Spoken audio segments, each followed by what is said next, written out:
안녕하십니까, 짜투리 경제학입니다. 이번 강의는 미시경제학하고 거시경제학을 교재를 하나 가지고 쭉 같이 한번 보는 시간을 가지도록 하겠습니다.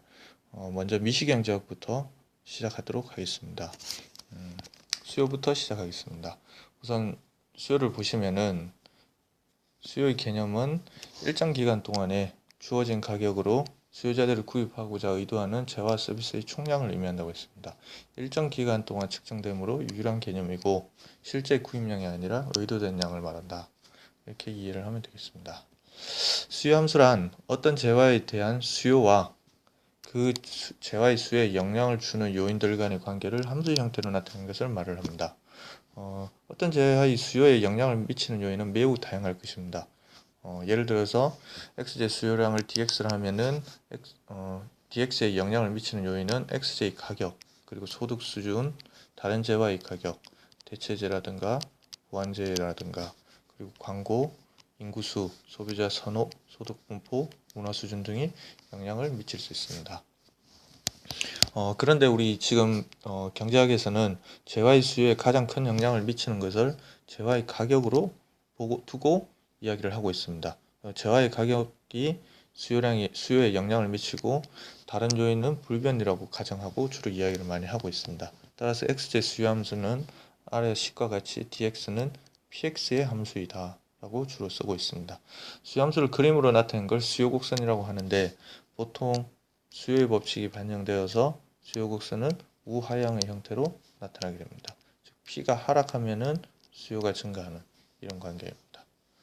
다음 개별 수요곡선과 시장 수요곡선을 보겠습니다. 개별 수요곡선은 개별 소비자들이 각각의 가격에서 구입하고자 의도하는 재화 서비스의 수량을 나타내는 곡선을 말합니다. 통상적으로 우하향의 형태입니다. 우하향의 형태를 좀 해석하는 걸 보면은 수요곡선이 우하향하는 것은 소비량이 증가할수록 그 재화의 소비에서 얻는 만족 수준이 낮아지므로 소비자들이 지불할 용의가 있는 가격도 낮아지기 때문에 해석할 수도 있다, 이렇게 됩니다. 우리가 일반적으로 어떤 물건을 소비를 하게 될 때, 즉 소비량이 증가할 때 거기로부터 얻는 만족이 점점 떨어지게 될 겁니다. 이 수요 곡선을 이때 소비자들이 최대한 지불할 용의가 있는 가격으로 해석할 수 있다는 겁니다. 즉 내가 사과를 하나 먹을 때는 900원까지 1000원까지 지불할 용의가 있는데, 하나를 먹고 나니까 두 번째 먹을 때는 지불할 용의가 700원까지 있다고 하는 겁니다. 그리고 세 번째 사과를 먹을 때는 이제 더 이상 점점 만족감이 떨어지는 겁니다. 그래서 500원까지 지불할 용의가 있다, 이렇게 해석을 할 수 있는 겁니다. 다음 시장 수요 곡선을 보겠습니다. 시장 수요 곡선은 각 개인들의 수요 곡선인 개별 수요 곡선의 수평합으로 도출된다고 하고 있습니다. 수평으로 합한다는 것은 각각의 가격 수준에서 개별 소비자들이 구입하고자 하는 재화의 수량을 합한다는 것을 의미를 하는 것입니다. 일반적으로 시장 수요 곡선은 개별 수요 곡선보다 완만한 형태로 나타나고 있습니다. 아래 그림을 통해서 같이 한번 보도록 하겠습니다. 개인 A는 가격이 200일 때 2만큼 구입을 하기를 원하고 100일 때 5만큼 구입을 하기를 원합니다. 개인 B는 다르게 보면은 3개만큼 소비할 때 200만큼 지불할 용의가 있고 7개 번째 재화를 소비할 때는 100만큼 지불할 용의가 있습니다. 그러면 이 둘을 합하여 시장 수요 곡선을 도출해 보도록 하겠습니다. 시장 수요 곡선은 각각의 개별 가격에서 각 개인들이 소비하고자 하는 수량을 합하는 겁니다. 200일 때 5만큼 소비를 원하고 있습니다. 다음 100일 때는 A는 5, B는 7이므로 100일 때는 합치면 12가 됩니다. 그래서 두 점을 이어주면은 시장 수요 곡선을 도출할 수 있습니다. 시장 수요 곡선을 보시면은 개인 수요 곡선보다 좀 더 완만한 형태로 나타나고 있음을 알 수 있습니다. 이 완만한 형태라는 말은 보다 탄력적이라고 이야기를 할 수 있습니다. 다음 수요의 법칙을 보겠습니다. 수요의 법칙은 다른 조건이 일정할 때, 즉 수요에 미치는 영향을 미치는 다른 조건을 일정할 때 가격이 상승하면은 수요량이 감소하고 반대로 가격이 하락하면은 수요량이 증가하는 관계를 말합니다. 즉 가격하고 수요량 사이 역역관계, 음의 상관관계를 수요의 법칙이라고 하고 있습니다. 그런데 수요의 법칙 예외로서 베블렌 효과라는 것이 있습니다. 베블렌 효과란 제아의 가격이 상승할 때 수요의 법칙에 따르면은 수요량이 감소를 해야 하는데 오히려 그 제아의 소비량이 증가하는 효과를 이야기를 합니다. 즉 자신이 값비싼 재화를 소비할 능력이 있음을 남에게 과시하기 위해서 가격이 상승할수록 더 많이 구입하는 효과를 베블렌 효과라고 합니다. 베블렌 효과가 존재하면은 가격 상승 시에 구입량이 증가하므로 수요 곡선이 우상향의 형태로 도출됩니다. 즉 가격이 낮을 때의 수요 곡선이 DPL일 때, P0일 때 A점을 선택을 하고 있는데 가격이 상승을 하게 되면은 가격이 높을 때의 수요 곡선인 즉 수요가 증가하게 됩니다. 과시를 하기 위해서. 그러면 이 DPL일 때의 수요 곡선을 따라서 이동하는 게 아니고 DPH를 따라서 P1일 때 C점을 선택하게 되는 겁니다. 그래서 A, C를 이어주면은 이렇게 우상향하는 수요 곡선이 나타납니다. 다음 시장 수요 곡선의 수학적 도출을 한번 보도록 하겠습니다. 좀 전에 봤듯이 시장 수요 곡선은 개별 수요 곡선의 수평합으로 구한다고 했습니다. 개별 수요 곡선을 수평으로 합한다는 것은 각각의 가격 수준에서 개별 소비자들이 구입하고자 하는 재화의 수량을 합한다는 의미입니다. 즉 시장 수요 함수를 구할 때는 개별 수요 함수를 Q에 대해서 정리를 해서 이 Q에 대해서 정리한 수요 곡선을 합쳐주면 됩니다. 예를 들어서 개인에 있는 수요 함수가 P = 5-2분의 1 QA, 개인 B는 P = 5-3분의 1 Q로 주어져 있다면 이 각각을 Q에 대해서 정리를 하면은 QA는 10-2P, QB는 15-3P가 됩니다. 이 Q를 합하는 거니까 QQ는 Q가 되고 합치면은 25 더하면 마이너스 5P가 되는 겁니다. 다시 일반적인 수요함수의 P에 대해서 정리를 하면은 5-5분의 1 Q가 됩니다. 이렇게 되겠습니다. 뒤에 있는 예제를 한번 더 보도록 하겠습니다. 경제 내 수요함수가 P = 10-2Q로 동일한 소비자가 100명이 있다고 했습니다. 이때 시장 수요함수는 마찬가지로 시장 수요함수는 각각의 가격 수준에서 수요량을 합하는 거기 때문에 Q에 대해서 정리를 해서 합한다고 생각을 하시면 되겠습니다. 개인의 수요량을 합하는 거기 때문에 Q에 대해서 정리를 해서 합한다고 기억을 하시면 됩니다. 우선 이 수요함수를 Q에 대해서 정리를 하면은 Q는 5-2분의 1 P로 정리를 할 수 있습니다. 이러한 소비자들이 100명이 있다고 했습니다.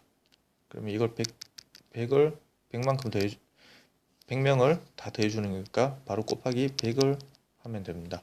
그러면 Q는 100을 곱하면 500 마이너스 50 P가 됩니다. 다시 P에 대해서 정리를 하면은 10 마이너스 50분의 1 Q가 됩니다.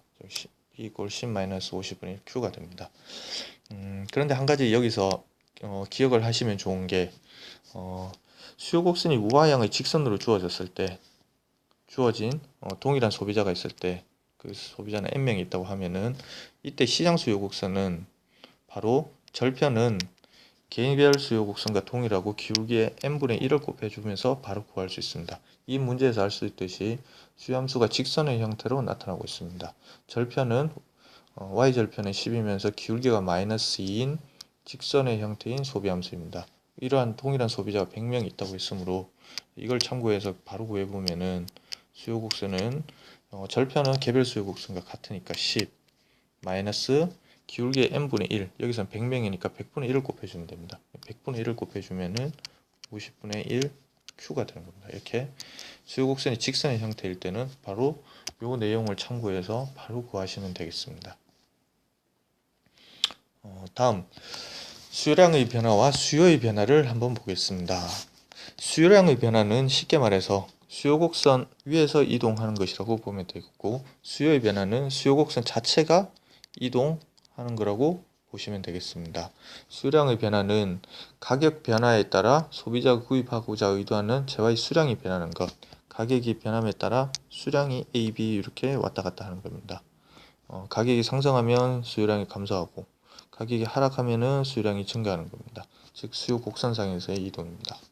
다음 수요의 변화는 수요 곡선을 도출할 때 일정하다고 가정했던 요인들, 즉 가격 이외에 소득이라든가 다른 재화의 가격, 광고, 인구수, 소비자의 선호, 소득 분포 등이 변화하게 되는 것입니다. 즉 가격이 변화하게 되면은 곡선상의 이동으로 나타나지만 가격이 일정한 상태에서 다른 조건이 변하면은 다른 조건이 소득, 예를 들어 소득이 증가해서 수요가 증가하게 되면 가격이 일정한 상태에서 수요가 증가하는 겁니다. 그래서 따라서 곡선 자체가 이동을 하게 되는 것입니다. 즉 수요 곡선 자체가 좌측 또는 우측으로 이동을 한다. 이렇게 알아두시면 됩니다. 다음은 구체적으로 한번 살펴보겠습니다. 수요 곡선을 도출할 때 일정하다고 가정했던 요인들, 즉 가격 이외의 요인들이 변하면 수요 곡선이 이동한다. 곡선 자체의 이동입니다. 정리하면은 소득 수준이 향상될 경우 정상제는 소득 수준이 향상될 때 수요가 증가하는 제어를 정상제라고 부릅니다. 그래서 수요는 증가하고 수요 곡선은 우측 이동. 열등제는 반대로 소득 수준은 증가하는데 이때 수요가 감소하는 걸 열등제라고 하고 있습니다. 그래서 좌측 이동. 다른 재화의 가격 상승. 예를 들어서 대체제. 대체제는 예를 들어서 짜장면하고 짬뽕의 관계를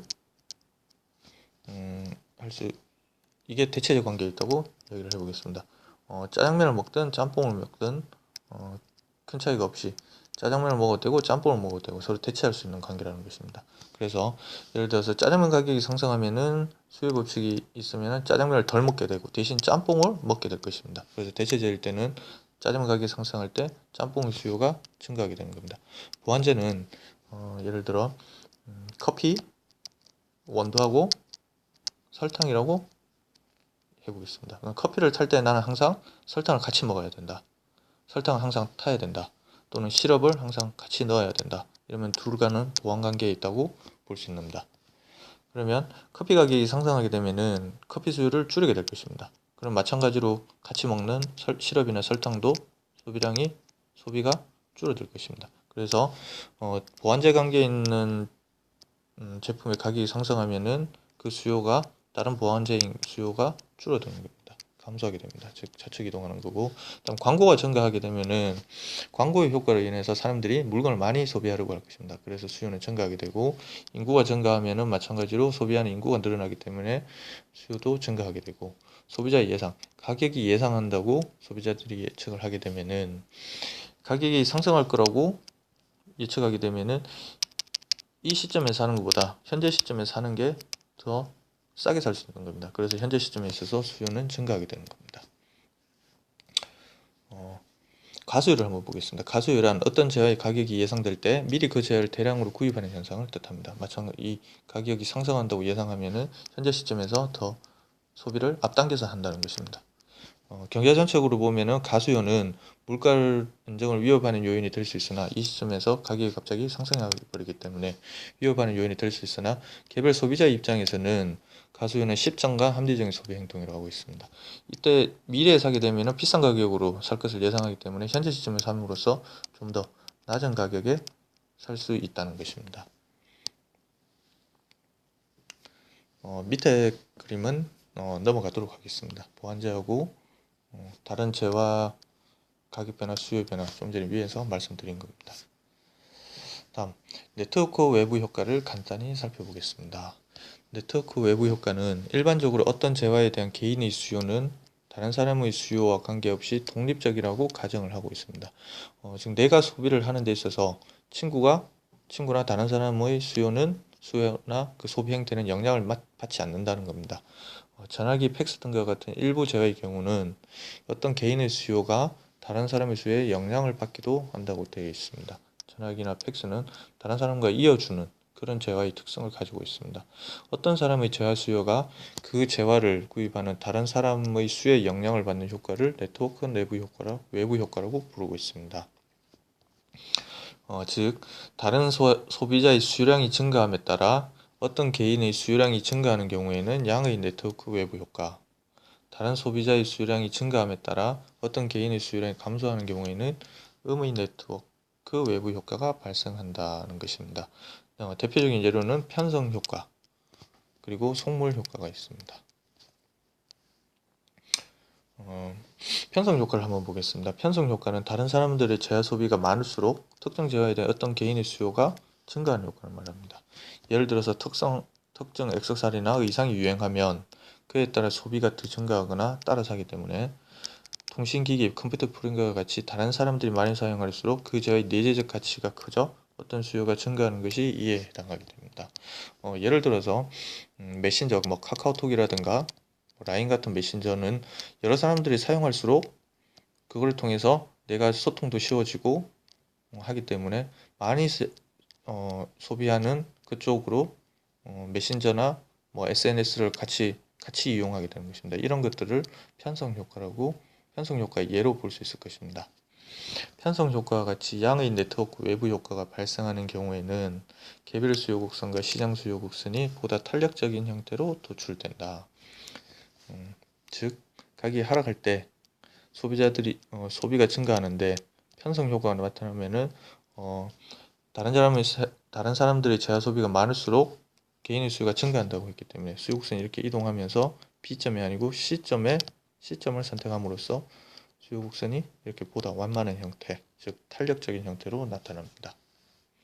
다음 속물 효과는 편성 효과하고 반대라고 보시면 되겠습니다. 속물 효과란 다른 사람들이 재화를 소비할수록 그 재화의 가치가 감소하므로 오히려 어떤 개인의 소비가 감소하는 효과를 의미합니다. 예를 들어서 희귀한 미술품, 고급 가구, 특별히 디자인되어 한정 수량만 제작된 스포츠카 등의 재화에서 속물 효과가 나타납니다. 많은 사람들이 자신이 갖고 있는 유명 디자인의 옷을 구입하게 되면 자신만 그 재화를 갖고 있다는 것을 느끼는 특권의식이 감소하기 때문에 오히려 소비를 줄이게 되는 것입니다. 이러한 음의 네트워크 외부 효과가 발생하면 개별 수요 곡선과 시장 수요 곡선이 보다 비탄력적인 형태로 도출이 됩니다. 예를 들어서 DL인 A점, 다른 사람들의 수요가 적을 때인 A점에서 선택을 하다가 가격이 하락해서 수요가 어느 정도 좀 더 증가하게 되면은 오히려 재화의 가치가 감소한다고 생각을 하기 때문에 수요를 줄여버리게 됩니다. DH로. 그러면 P1일 때 B점을 선택하는 게 아니고 C점을 선택하게 됩니다. 그래서 수요 곡선이 이렇게 보다 가파른 형태, 즉 비탄력적인 형태로 도출되는 겁니다. 공급은 다음에 이어서 계속 하도록 하겠습니다. 감사합니다.